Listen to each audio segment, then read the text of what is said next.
Hello everyone, कैसे हैं आप सब। यूपीएससी गाइड में आपका स्वागत है। और चलिए देखते हैं कि क्यों पोर्टुगीज़ ने एक्सप्लोर किया इंडिया को। ठीक है, तो why Portuguese wanted to explore India. अब क्यों यूरोपियन चाहते थे इंडिया में आना। ठीक है, तो स्टार्टिंग सबसे पहले पोर्टुगीज़ के द्वारा ही की गई थी इंडिया में। पोर्टुगीज़ पहले थे यूरोपियन जो जिन्होंने इंडिया में आ, सबसे पहले एंटर किया था, राइट। तो अब हम देखते हैं कि क्यों एक्सप्लोर करना चाहते थे इंडिया को। India products were very famous in European market such as muslin silk and spices etcetera. तो आपको पता होगा कि इंडिया की जो प्रोडक्ट्स थी वो वर्ल्ड वाइड बहुत फेमस थी, राइट। खासकर यूरोपियन मार्केट में वो बहुत ही ज़्यादा डिमांड में थी ये प्रोडक्ट्स। दूसरी रीज़न क्या है कि 15th century was era of economic development in Europe. As a result, Portugal, Spain, Dutch, Britain were looking to expand their economic developments. तो 15th century में बहुत ज़्यादा इकोनॉमिक डेवलपमेंट हो रही थी यूरोपियन जो नेशंस है वहाँ, जिसकी वजह से जो पोर्टुगल है, स्पेन है, डच है या ब्रिटेन है, ये कैप्चर करना चाहती थी बहुत ज़्यादा इंटरनेशनल मार्केट, ताकि उनकी जो कंट्री है उनकी इकोनॉमिकल डेवलपमेंट बहुत फास्ट और बहुत अच्छी हो सके।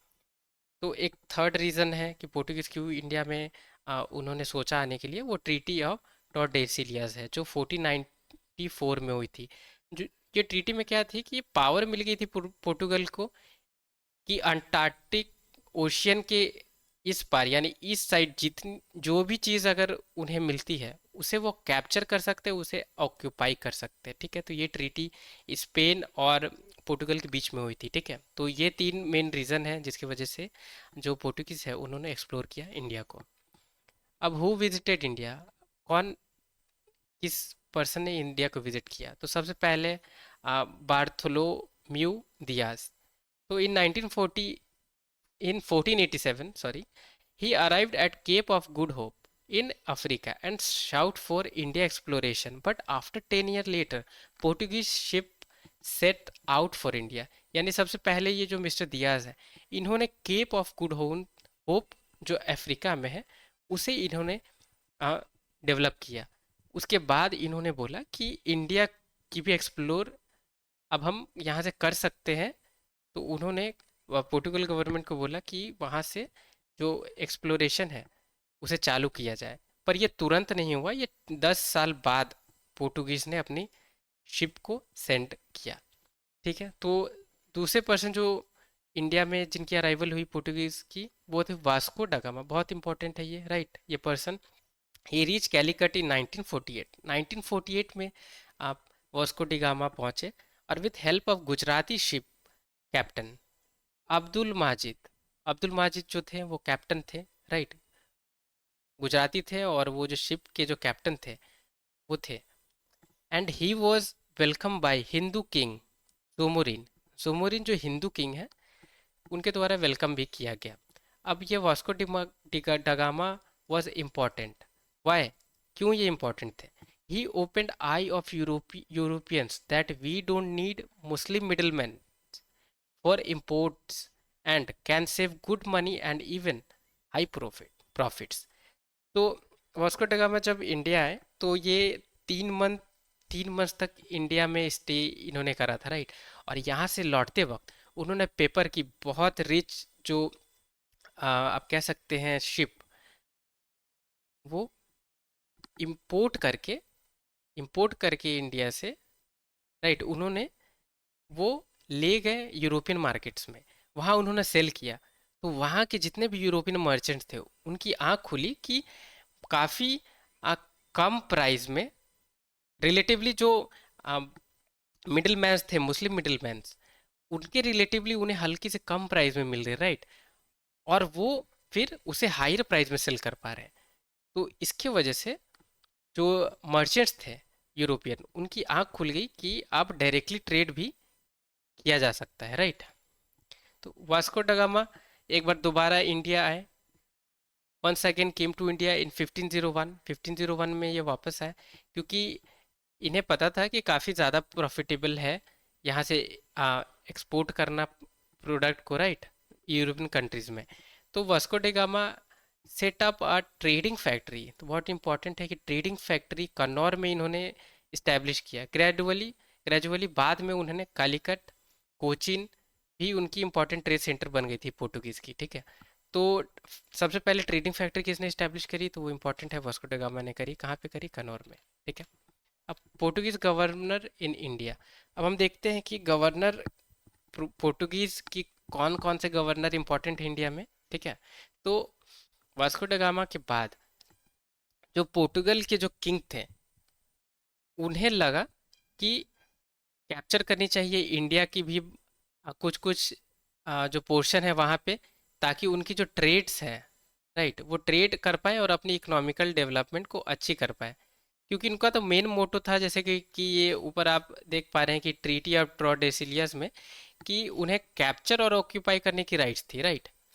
तो इसीलिए उन्होंने अपॉइंट किया गवर्नर इंडिया में, ठीक है। तो फ्रांसिस डी अल्मेडा 1505 इनका टाइम पीरियड है, और ये पहले पोर्टुगीज गवर्नर इन इंडिया थे, ठीक है। In 1505 the king of Portugal appointed a governor in India and for a 3 term, 3 term के लिए थे, and with sufficient force to protect the Portuguese interest, तो पोर्टुगीज इंटरेस्ट को वो प्रोटेक्ट कर पाए, इसीलिए 3 टर्म के लिए पोर्टुगीज गवर्नमेंट को अपॉइंट किया गया था 3 ईयर टर्म के लिए। ये consolidate the position of Portuguese in India, तो इम्पोर्टेंट पॉइंट है कि किसने अब पोर्टुगीज को, सॉरी, किसने पोर्टुगीज की पोजीशन को कंसोलिडेट किया था इंडिया में, तो वो फ्रांसिस डी अल्मेडा थे, ठीक है। अल्मेडाज vision was to make Portuguese the master of the Indian Ocean, and this vision is called as blue water policy, ठीक है। तो ब्लू वाटर पॉलिसी किसके द्वारा लाई गई थी, तो फ्रांसिस डी अल्मीडा के लिए, क्योंकि जैसा कि आपको मैंने बताया कि ये पहले गवर्नर थे इंडिया के, और इन्हें सेंड किया गया था पोर्टुगल किंग के द्वारा। तो इनका तो मेन विजन यही रहेगा कि वो कैप्चर और ऑक्यूपाई कर पाए, राइट। तो इसीलिए वो चाहते थे, ये अल्मीडा जो थे गवर्नर, वो चाहते थे कि वो मास्टर ऑफ इंडियन ओशन वो बन पाए, ठीक है। अब यही ब्लू वाटर पॉलिसी को कार्टरेज सिस्टम भी कहा जाता है, तो इम्पोर्टेंट पॉइंट है ये तो। अब देखते हैं दूसरे कौन से गवर्नर इंडिया में जिनकी प्रेजेंस थी, वो अल्फांसो, ठीक है। अल्फांसो जो थे ये दूसरे पोर्टुगीज गवर्नर थे इंडिया के। He was the real founder of Portuguese, ठीक है, ये इंपॉर्टेंट है कि he was the real founder of Portuguese in India, ठीक है। पावर इन ईस्ट इंडिया, तो ईस्ट इंडिया में पोर्टुगीज पावर की जो रियल फाउंडर थे, उन अल्फांसो को कहा जा सकता है कि he secured for Portugal the strategic control of the Indian ocean by establishing naval base. तो Portugal strategic control Indian ocean पे पोर्टुगीज की हो चुकी थी, राइट। कैसे हो गई थी? वो नेवल बेसिस जो थी, वो अल्फांसो के द्वारा वो इस्टेब्लिश की गई, to overlooking all the interest of C.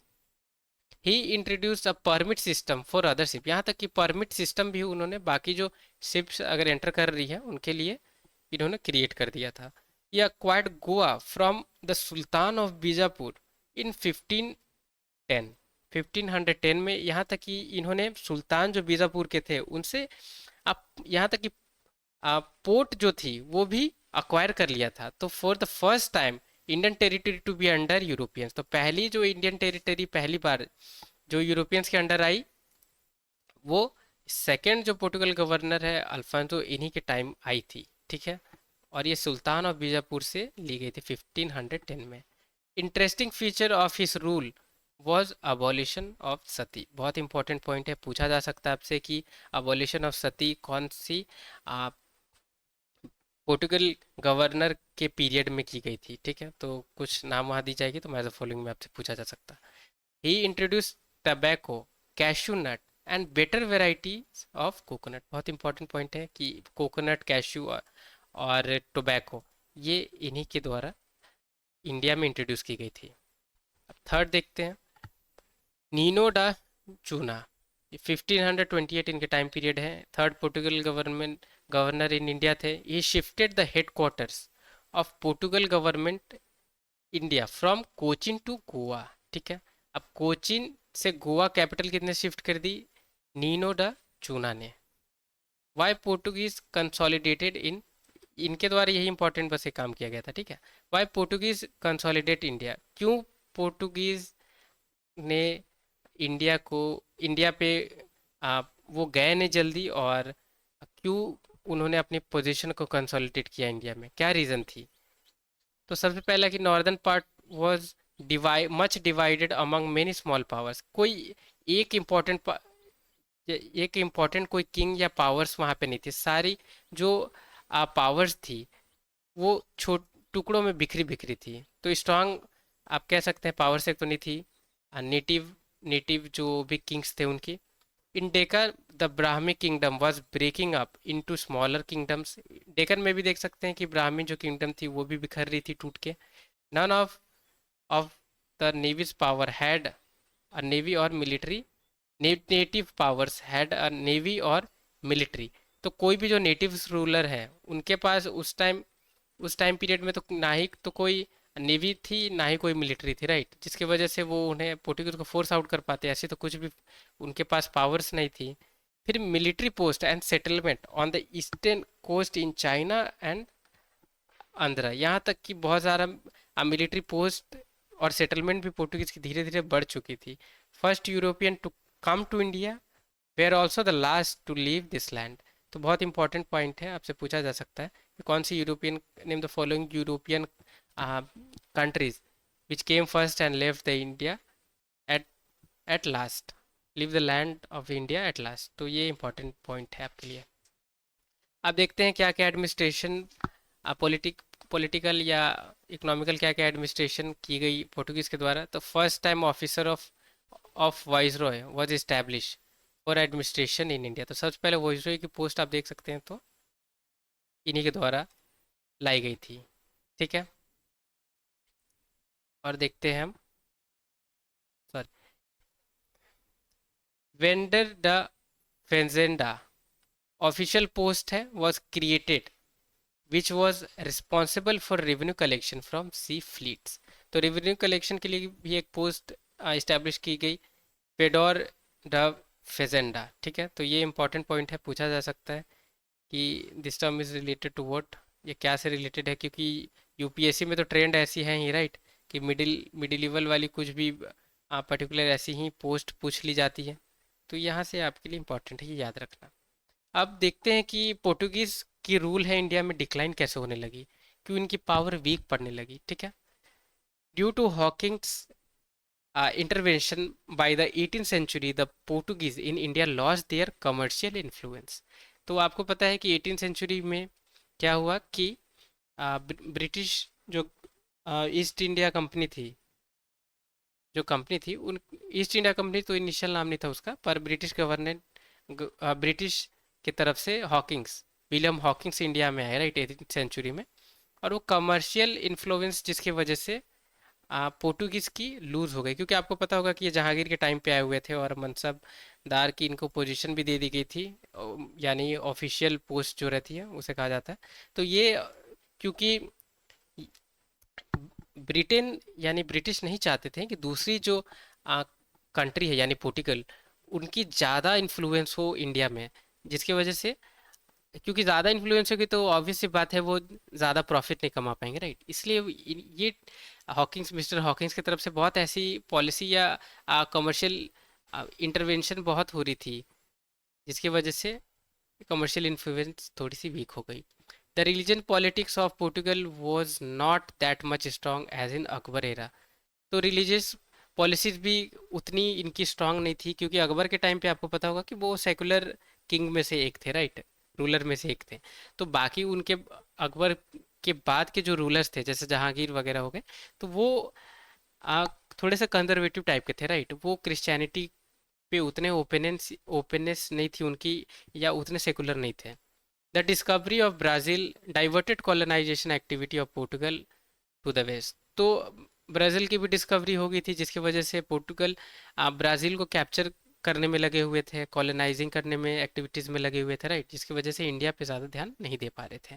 The union of the two kingdoms of Spain and Portugal in 1518 were fighting Spain's war with England and Holland, which weaker the economic condition of Portugal।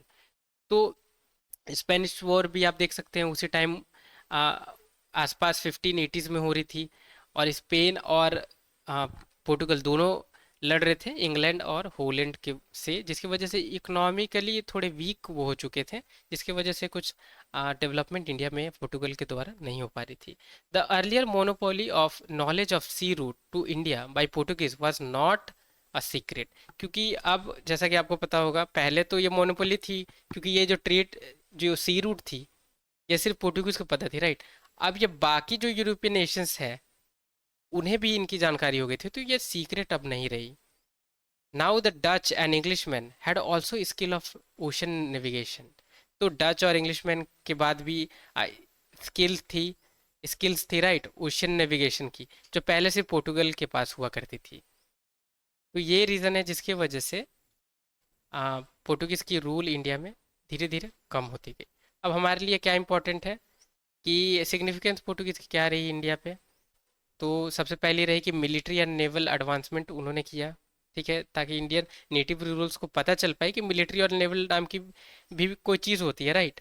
दूसरी क्या, military innovation उन्होंने किया, जैसे body armour को उन्होंने develop किया था, right. With the system of drilling group of infantry on the Spanish model for soldiers training, ठीक है, ये सोल्जर्स ट्रेनिंग के लिए भी उन्होंने कुछ डेवलपमेंट इंडिया में करा था। तो ये थी सिग्निफिकेंट पॉइंट पोर्टुगीज की।